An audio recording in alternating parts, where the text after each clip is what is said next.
Hi, അപ്പോൾ എല്ലാവർക്കും നമ്മുടെ പ്ലൂട്ടോയുടെ പുതിയൊരു ക്ലാസ്സിലേക്ക് സ്വാഗതം. അപ്പോൾ നമ്മൾ കേരള ദേവസ്വം ബോർഡിൻ്റെ സ്പെഷ്യൽ ടോപ്പിക്കാണ് നോക്കിക്കൊണ്ടിരിക്കുന്നത്. അപ്പോൾ നമ്മൾ ഇന്ന് നമ്മുടെ കുറച്ച് ചോദ്യങ്ങളാണ് നമ്മൾ നോക്കാൻ പോകുന്നത്. അപ്പോൾ ഈ ഒരു വീഡിയോയുടെ പ്രത്യേകത എന്ന് പറയുമ്പോൾ നമ്മൾ 30 ചോദ്യങ്ങളാണ് മുമ്പ് നമ്മൾ പറഞ്ഞിട്ടുണ്ടായിരുന്നു. അപ്പോൾ ഇത് എന്ത് ചെയ്തിട്ടുണ്ട്, ഞാൻ കറക്റ്റായിട്ട് 30 ചോദ്യം, ഓരോ ചോദ്യത്തിനും ഓരോ നമ്പർ കറക്റ്റായിട്ട് കൊടുത്തിട്ടുണ്ട്. അപ്പോൾ നിങ്ങൾക്ക് കറക്റ്റായിട്ട് എന്ത് ചെയ്യാം, 30 ചോദ്യങ്ങളാണെന്ന് മനസ്സിലാക്കാൻ പറ്റും. അപ്പോൾ നമ്മൾ ഓരോ ദിവസം നമ്മൾ എന്ത് ചെയ്യുന്നുണ്ട്, അപ്ഡേറ്റ് ചെയ്തിരുന്നാണ് പോകുന്നത്. അപ്പോൾ നമ്മുടെ ചോദ്യം നമുക്ക് നോക്കാം. ഒന്നാമത്തെ ചോദ്യമാണ്, വ്യാസൻ്റെ മാതാവിൻ്റെ പേര് ആരാണ്? അത് സത്യവതിയാണ്. അപ്പോൾ വ്യാസൻ്റെ മാതാവിൻ്റെ പേരെന്താണ്? സത്യവതി എന്നാണ് വ്യാസൻ്റെ മാതാവ് അറിയപ്പെടുന്നത്. അപ്പോൾ വ്യാസൻ്റെ മാതാവ് ആരാണ്? അത് സത്യവതിയാണ്. രണ്ടാമത്തെ ചോദ്യമാണ്, പന്നഗേന്ദ്ര ശയന ശ്രീ പത്മനാഭ എന്ന കീർത്തനത്തിൻ്റെ രചയിതാവാര്? നമ്മുടെ സ്വാതി തിരുനാളാണ്. പന്നഗേന്ദ്ര ശയന ശ്രീ പത്മനാഭ എന്ന കീർത്തനത്തിൻ്റെ രചയിതാവാര്? ആരാണ്? അത് നമ്മുടെ സ്വാതി തിരുനാളാണ്. അപ്പോൾ പന്നഗേന്ദ്ര ശയന ശ്രീ പത്മനാഭ എന്ന കീർത്തനത്തിൻ്റെ രചയിതാവാരാണ്? നമ്മുടെ സ്വാതി തിരുനാളാണ്. മനസ്സിലായല്ലോ. അടുത്ത മൂന്നാമത്തെ ചോദ്യമാണ്, തെക്കേമഠം, വടക്കേമഠം, നടുവിൽ മഠം എന്നിവ എവിടെയാണ്? നമ്മുടെ തൃശ്ശൂരിലാണ്. അപ്പോൾ തെക്കേമഠം, വടക്കേമഠം, നടുവിൽ മഠം എന്നിവ എവിടെയാണ്? നമ്മുടെ തൃശ്ശൂരിലാണ് ഉള്ളത്. അടുത്ത് ചിദംബരം, നാലാമത്തെ ചോദ്യമാണ്, ചിദംബരം ക്ഷേത്രത്തിൽ മറയ്ക്കുള്ളിലുള്ള ചിദംബര രഹസ്യം എന്താണ്? മായാസങ്കല്പത്തിലെ ശൂന്യലിംഗമാണ്. അപ്പോൾ ചിദംബരം ക്ഷേത്രത്തിലെ മറയ്ക്കുള്ളിലുള്ള ചിദംബര രഹസ്യം എന്താണ്? മായാസങ്കല്പത്തിലെ ശൂന്യലിംഗമാണ്. ചോദ്യം ഒന്നുകൂടി പറയുകയാണ്, ചിദംബരം ക്ഷേത്രത്തിലെ ആ ഒരു മറയ്ക്കുള്ളിലുള്ള ചിദംബര രഹസ്യം എന്താണ്? അത് മായാസങ്കല്പത്തിലെ ശൂന്യലിംഗമാണ്. അടുത്ത അഞ്ചാമത്തെ ചോദ്യമാണ്, ജ്യോതിഷത്തിൽ സൂര്യൻ്റെ സഞ്ചാരം സൂചിപ്പിക്കുന്ന പദം ഏതാണ്? നമ്മൾ കേട്ടിട്ടുള്ള ഏതാണ്? അത് രാശിചക്രമാണ്. അപ്പോൾ ജ്യോതിഷത്തിൽ വിശ്വസിക്കുന്നവർ എല്ലാവരും ജ്യോതിഷത്തിൽ വിശ്വസിക്കുന്നവരാണോ എന്ന് എനിക്കറിയില്ല. അപ്പോൾ ജ്യോതിഷത്തിൽ സൂര്യൻ്റെ സഞ്ചാരം സൂചിപ്പിക്കുന്ന പദം ഏതാണ്? അത് രാശിചക്രമാണ്. ഏതാണ്? രാശിചക്രം. അടുത്ത് ആറാമത്തെ ചോദ്യമാണ്, വടക്കൻ പാട്ടുകളിൽ പരാമർശിക്കുന്ന ലോകനാർക്കാവിലെ പ്രതിഷ്ഠ ഏതാണ്? അത് ഭദ്രകാളിയാണ്. അപ്പോൾ ലോകനാർക്കാവ് ഭദ്രകാളിയാണ് പ്രതിഷ്ഠ. അപ്പോൾ വടക്കൻ പാട്ടുകളിൽ പരാമർശിക്കുന്ന ലോകനാർക്കാവിലെ പ്രതിഷ്ഠ ആരാണ്? അത് നമ്മുടെ ഭദ്രകാളി ദേവിയാണ്. അടുത്ത് ഏഴാമത്തെ ചോദ്യമാണ്, രമണ മഹർഷിയുടെ ആശ്രമം എവിടെയാണ്? തിരുവണ്ണാമലയിലാണ്. അപ്പോൾ രമണ മഹർഷിയുടെ ആശ്രമം എവിടെയാണ്? തിരുവണ്ണാമലയിലാണ് രമണ മഹർഷിയുടെ ആശ്രമം. അപ്പോൾ രമണ മഹർഷിയുടെ ആശ്രമം എവിടെയാണ്ടാ? അത് തിരുവണ്ണാമലയിലാണ്.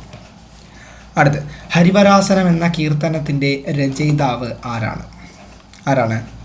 ആരാണെന്നല്ല, നമ്മുടെ ആ ഒരു ബന്ധുക്കൾ അവകാശവാദമുയർത്തിയ വ്യക്തി ആരാണത്?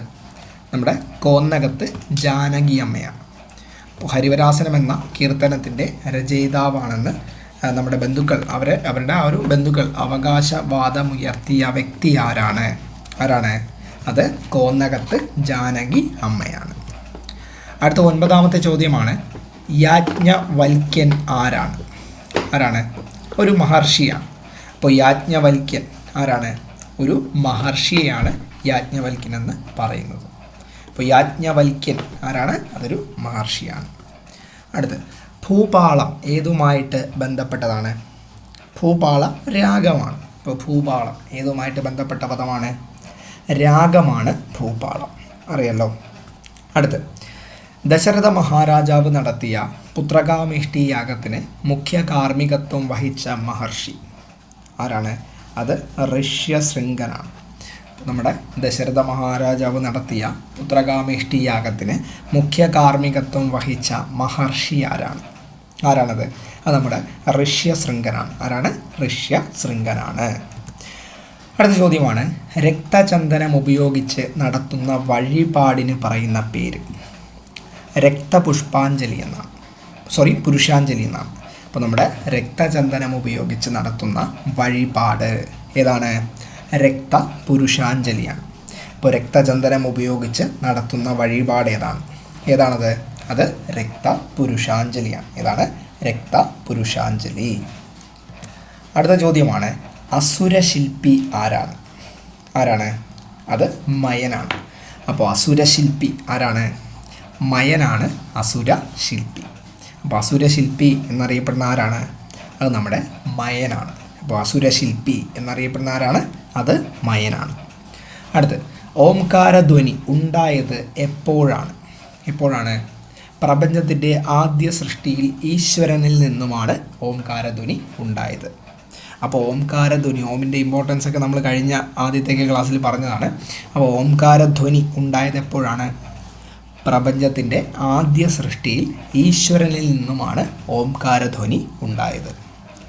അടുത്ത 15ാമത്തെ ചോദ്യമാണ്, ആശയാണ് എല്ലാ ദുഃഖങ്ങൾക്കും കാരണം എന്ന് പറഞ്ഞ ആരാണ്? നമ്മുടെ ശ്രീബുദ്ധനാണ്. അപ്പോൾ ആശയാണ് എല്ലാ ദുഃഖങ്ങൾക്കും കാരണമെന്ന് പറഞ്ഞതാരാണ്? നമ്മുടെ ശ്രീബുദ്ധനാണ്.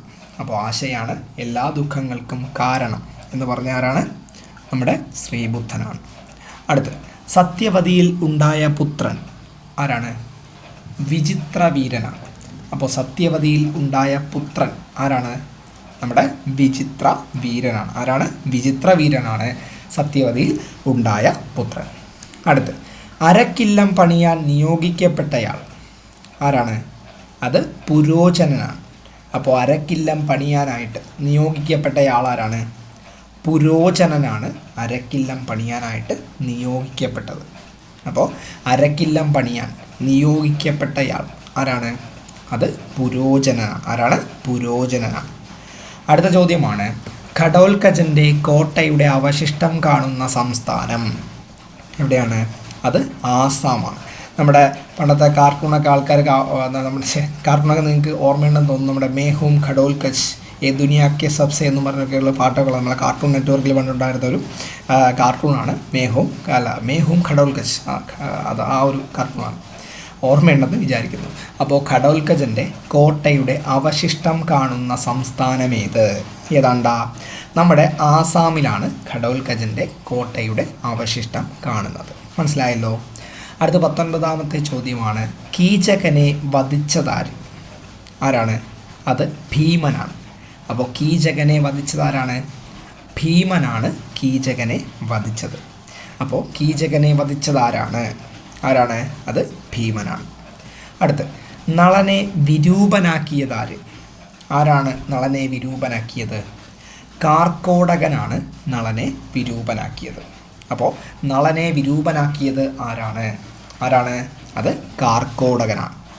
അടുത്ത്, വസിഷ്ഠൻ്റെ ഭാര്യ ആരാണ്? അരുന്ധതിയാണ്. അപ്പോൾ വസിഷ്ഠൻ്റെ ഭാര്യ ആരാണ്? അരുന്ധതിയാണ്. ഒന്നുകൂടി, വസിഷ്ഠൻ്റെ ഭാര്യ ആരാണ്ടാ?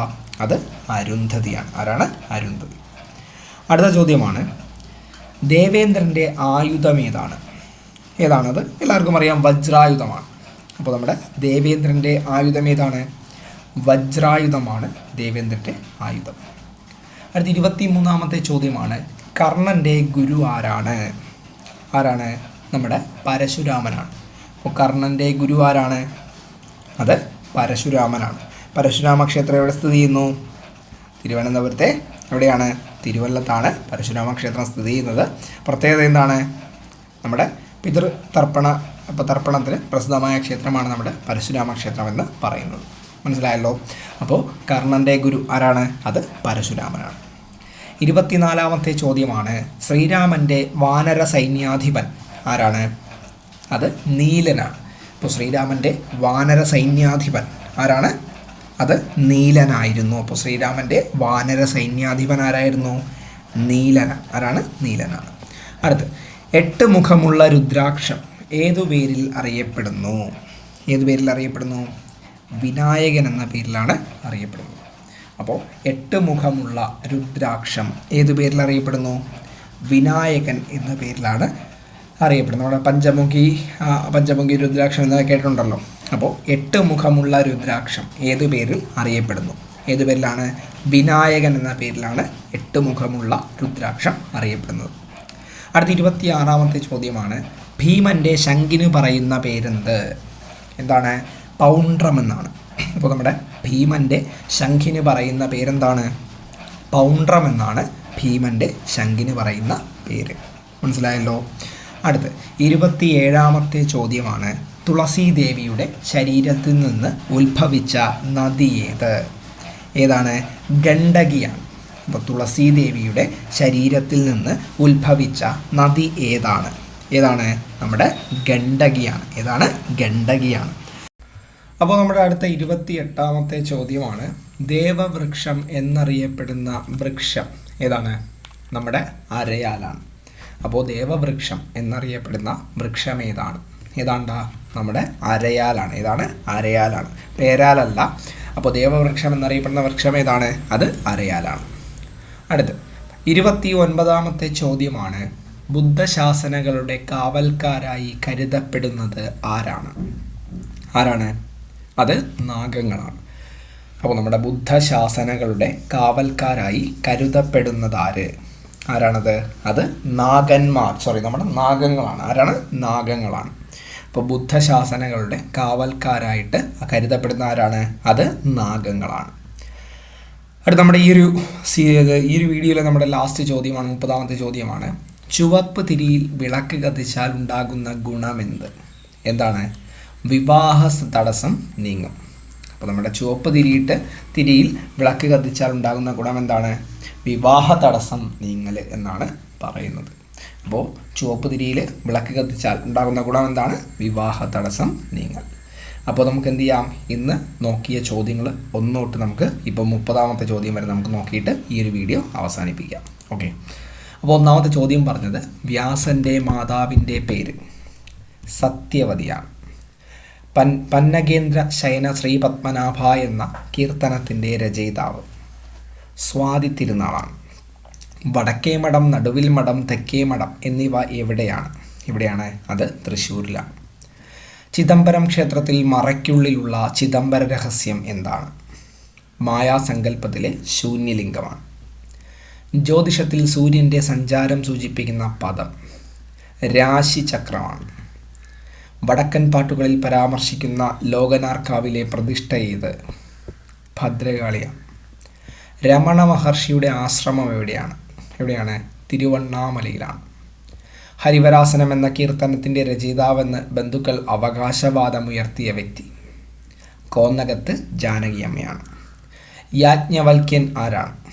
അതൊരു മഹർഷിയാണ്. ഭൂപാളം ഏതുമായിട്ട് ബന്ധപ്പെട്ട പദമാണ്? അതൊരു രാഗമാണ്. ദശരഥ മഹാരാജാവ് നടത്തിയ പുത്രകാമേഷ്ടി യാഗത്തിന് മുഖ്യ കാർമ്മികത്വം വഹിച്ച മഹർഷി ആരാണ്? അത് ഋഷ്യശൃംഖനാണ്. രക്തചന്ദനം ഉപയോഗിച്ച് നടത്തുന്ന വഴിപാട് രക്തപുരുഷാഞ്ജലിയാണ്. അസുരശില്പി ആരാണ്? അത് മയനാണ്. ഓംകാരധ്വനി എപ്പോഴാണ് ഉണ്ടായത്? പ്രപഞ്ചത്തിൻ്റെ ആദ്യ സൃഷ്ടിയിൽ ഈശ്വരനിൽ നിന്നും ഉണ്ടായതെന്നാണ് നമ്മുടെ ഓംകാര സൃഷ്ടി. അടുത്ത, ആശയാണ് എല്ലാ ദുഃഖങ്ങൾക്കും കാരണം എന്ന് പറഞ്ഞ വ്യക്തി നമ്മുടെ ശ്രീബുദ്ധനാണ്. സത്യവതിയിലുണ്ടായ പുത്രൻ ആരാണ്? അത് വിചിത്രവീരനാണ്. അരക്കില്ലം പണിയാൻ നിയോഗിക്കപ്പെട്ടയാൾ ആരാണത്? അത് പുരോചനനാണ്. ഘടോൽക്കജൻ്റെ കോട്ടയുടെ അവശിഷ്ടം കാണുന്ന സംസ്ഥാനം എവിടെയാണത്? നമ്മുടെ ആസാമിലാണ്. കീചകനെ വധിച്ചതാരാണ്ട? അത് ഭീമനാണ്. നളനെ വിരൂപനാക്കിയതാര്? കാർക്കോടകനാണ്. വസിഷ്ഠൻ്റെ ഭാര്യ ആരാണ്? അത് അരുന്ധതിയാണ്. ദേവേന്ദ്രൻ്റെ ആയുധം എന്തായുധമാണ്? വജ്രായുധമാണ്. കർണൻ്റെ ഗുരു ആര്? അത് പരശുരാമനാണ്. ശ്രീരാമൻ്റെ വാനര സൈന്യാധിപൻ ആരാണത്? അത് നീലനാണ്. 8 മുഖമുള്ള രുദ്രാക്ഷം ഏതു പേരിൽ അറിയപ്പെടുന്നു? വിനായകനെന്ന് അറിയപ്പെടുന്നു. ഭീമൻ്റെ ശംഖിന് പറയുന്ന പേരെന്ത്? പൗണ്ട്രം എന്നാണ്. തുളസി ദേവിയുടെ ശരീരത്തിൽ നിന്ന് ഉത്ഭവിച്ച നദി ഏതാണ്? ഗണ്ഡകിയാണ്. ദേവവൃക്ഷം എന്നറിയപ്പെടുന്ന വൃക്ഷം നമ്മുടെ അരയാലാണ്. ബുദ്ധശാസനങ്ങളുടെ കാവൽക്കാരായി കരുതപ്പെടുന്ന ആരെയാണ്? നാഗങ്ങളെയാണ് അങ്ങനെ കരുതപ്പെടുന്നത്. നമ്മുടെ ഫൈനൽ ചോദ്യമാണ്, ചുവപ്പ് തിരിയിൽ വിളക്ക് കത്തിച്ചാൽ ഉണ്ടാകുന്ന ഗുണമെന്ത്? എന്താണ്? വിവാഹ തടസ്സം നീങ്ങലാണ്. അപ്പോൾ 30 ചോദ്യങ്ങളാണ് നമ്മൾ നോക്കിയത്. ഈ നമ്മുടെ വീഡിയോ കണ്ടിട്ട് എന്തെങ്കിലും സജഷൻസ് ഉണ്ടെങ്കിൽ താഴെ ഒന്ന് കമൻറ്റ് ചെയ്യുക. ഈ വീഡിയോ ഇഷ്ടപ്പെട്ടാൽ ലൈക്ക് ചെയ്യുക. പിന്നെ അതേപോലെ തന്നെ ഇതേപോലെ ദേവസ്വത്തിനെ പഠിക്കുന്ന ആരെങ്കിലും ഉണ്ടെങ്കിൽ സ്പെഷ്യൽ ടോപ്പിക്ക് അവർക്ക് യൂസ് ആവുമെങ്കിൽ എന്ത് ചെയ്യുക, ഈ ഒരു വീഡിയോ ഒന്ന് അവർക്ക് ഷെയർ ചെയ്ത് വെക്കുക. ഓക്കെ, അപ്പോൾ നമ്മുടെ ഈ ഒരു ചാനലിൽ നിന്ന് പിന്നെയും വീഡിയോ നിങ്ങൾ പ്രതീക്ഷിക്കുന്നുണ്ടെങ്കിൽ എന്ത് ചെയ്യുക, ജസ്റ്റ് താഴെ ഒന്ന് സബ്സ്ക്രൈബ് ചെയ്യുക. ഓക്കെ, അപ്പോൾ നമുക്ക് എന്ത് ചെയ്യാം, അടുത്ത വീഡിയോയിൽ കാണാം.